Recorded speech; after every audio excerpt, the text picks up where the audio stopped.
Welcome to this explainer. Today, we're unpacking a truly massive societal transformation. Whether you're a total tech enthusiast or just, curious about where the future of society is heading, the sheer scale of what we're looking at today is going to profoundly challenge how you think about artificial intelligence.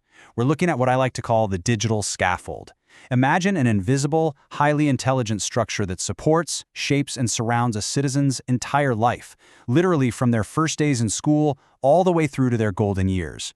We're going to explore how China is building this comprehensive AI ecosystem and actively cultivating an entire generation of AI-literate citizens. It is a fascinating, deep look at where breakthrough tech, daily life, and governance all intersect. Okay, let's dive right into this and map out our journey. First up, the AI Literacy Master Plan. Then, living in the city brain. Third, the Agentic economy. Fourth, AI healthcare and aging. And finally, number 5, the rules of the scaffold. Let's get started. Section 1. The AI Literacy Master Plan, Cultivating Young Minds for a Smart Future. So, this whole transformation, it actually starts right in the classroom. Under a massive, state-sponsored initiative known as the AI Plus Education Action Plan, there is this highly coordinated push to build a general AI literacy system for the entire society.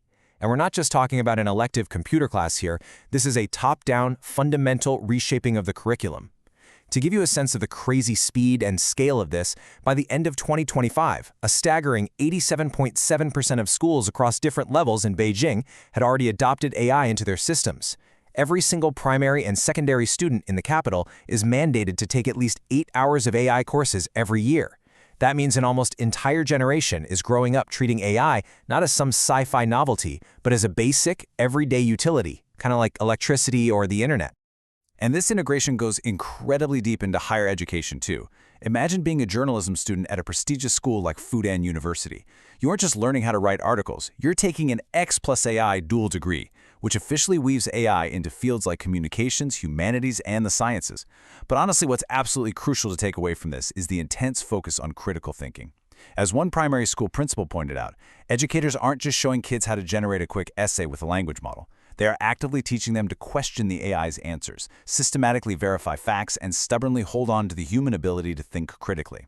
And why does that matter? Because in a super smart world where content is generated in milliseconds, the ability to tell a real fact from a machine hallucination is, hands down, the most valuable skill an AI-literate citizen can have. Right, so we have a generation learning to collaborate with and critically evaluate AI from childhood. But what happens when these newly AI-literate citizens step outside the classroom and into the bustling, hyper-connected streets of their city? That brings us to Section 2, Living in the City Brain, the Urban AI Ecosystem. Urban governance here has moved way, way beyond traditional timed traffic lights and static security cameras. It's evolved into a highly integrated, self-optimizing framework. Take Hangzhou, for example. They recently launched their highly advanced ET City Brain 3.0. It's this invisible intelligence that ingests and processes real-time data from millions of people, vehicles, and physical infrastructure. Imagine a system so seamlessly integrated that it doesn't just react to a traffic jam, it actively predicts it based on data flows and reroutes cars before the congestion even happens. It can predict power demand spikes hours in advance and even manages the logistics of a buzzing low-altitude drone economy in real time. It's essentially an autonomous operating system for a physical city. And this brilliantly illustrates how the city brain doesn't just quietly run infrastructure in the background. It interacts directly with citizens through specialized, highly capable virtual assistants. Check out these AI agents embedded in daily life. You've got Jing Xiaoai acting as a 24/7 virtual police officer for legal and administrative help, and Ebauer handling complex medical insurance inquiries without missing a beat. But most remarkably, there's Heng Haomeng, China's first AI expert in mental health.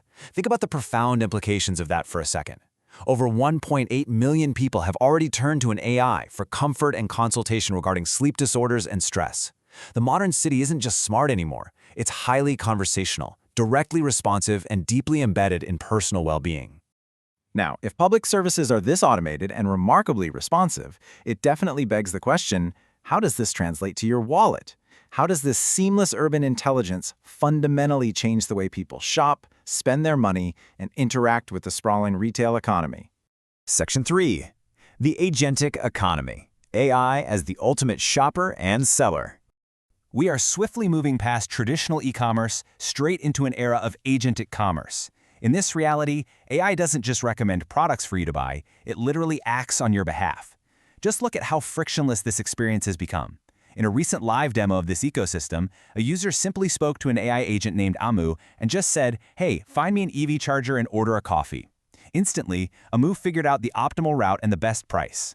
Then, Amu directly communicated with Alipay's super service AI, Abao, to complete the bookings and the digital payments. The user didn't have to open a single app, swipe a screen, or even lift a finger.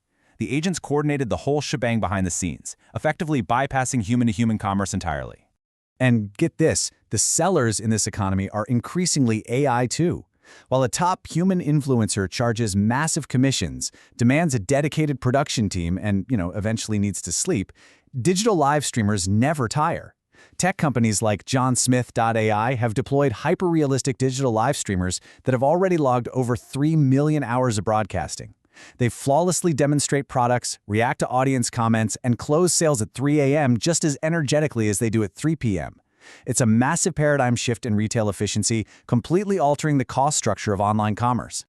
So, we've got hyper-efficient commerce and self-optimizing urban landscapes. But let's shift gears for a minute. How does a society powered by all this incredibly fast-paced, highly capable AI care for its most vulnerable citizens? Section 4. AI Healthcare and Aging, the Digital Caregiver. You see, China is currently facing a massive demographic challenge, with a rapidly aging population of over 320 million seniors. To address this looming crisis, AI is stepping into the critical role of the digital caregiver, backed by a huge state-sponsored push to create a smart elderly care market that's expected to top a staggering 1.2 trillion yuan. The entire approach to this demographic challenge is built upon the 90-7-3 model. Now, what's really interesting about these numbers is that an overwhelming 90% of Chinese seniors strongly prefer to receive care in their own homes, compared to 7% in community centers and only 3% in traditional nursing institutions. Why does this matter? Well, with 90% of a 320 million strong demographic choosing to age in place, deploying smart home technology isn't just some convenient luxury. It is an absolute, non-negotiable necessity to prevent a catastrophic bottleneck in the healthcare system. And the technological solutions they're rolling out are as impressive as they are vital. Tech companies are installing advanced radar sensors in kitchens and bathrooms that can instantly detect falls or prolonged periods of unusual inactivity. If a senior slips, the system autonomously dispatches an ambulance in minutes, 0 button pressing required. But the scaffold goes way beyond just physical safety. It extends into emotional care too. Companion robots are being deployed to remind seniors to take their medication, and remarkably, they can even be programmed to mimic the comforting voices of a user's own grandchildren, to provide much-needed conversation. It's this incredibly powerful intersection of high-tech, always-on surveillance, and deep, personalized emotional support. We've seen how this technology surrounds a citizen from grade school all the way to old age. But a system this expansive, touching every single facet of human life, requires massive underlying guardrails. So, who controls the intelligence that runs the citywide digital scaffold? That brings us to Section 5, the rules of the scaffold, regulating the digital ecosystem. Operating an AI ecosystem of this magnitude is definitely not a free-for-all. It's comprehensively overseen by the Cyberspace Administration of China, or the CAC, through a framework explicitly designed for total and absolute traceability. Before an AI service can even launch to the public, companies must register their algorithms and undergo rigorous security assessments. On top of that, mandatory real-name verification eliminates anonymous use entirely. That means every single action, prompt, and transaction within the digital scaffold is permanently tethered to a real identity. This architecture ensures high-level security, but it also demands complete compliance with strict domestic data localization laws and alignment with socialist core values. And as artificial intelligence becomes increasingly capable and human-like, these regulations get remarkably granular. For example, any algorithm offering recommendations requires clear labeling and user control mechanisms. Deep synthesis, what we often call AI-generated content or deepfakes, must carry invisible digital watermarks to track its origin. Most fascinating, though, are the upcoming 2026 anthropomorphic AI rules. Under these regulations, any interactive digital avatar or companion must clearly and continuously disclose its AI identity to the user. Why do these specific rules exist? Well, regulators are drawing a hard, uncrossable line to ensure users always know exactly when they are speaking to a machine, actively preventing psychological manipulation by emotionally intelligent code. So, we arrive right back at our core metaphor, the digital scaffold. As we've explored through the source material, it's a structure of awe-inspiring convenience. It actively supports a massively aging population, intelligently optimizes the chaos of city traffic, and aggressively educates the youth, molding them into highly capable AI-literate citizens. Yet, by its very design, it is also a structure that inherently surrounds and confines, bound tightly by inescapable regulations and constant state-level monitoring.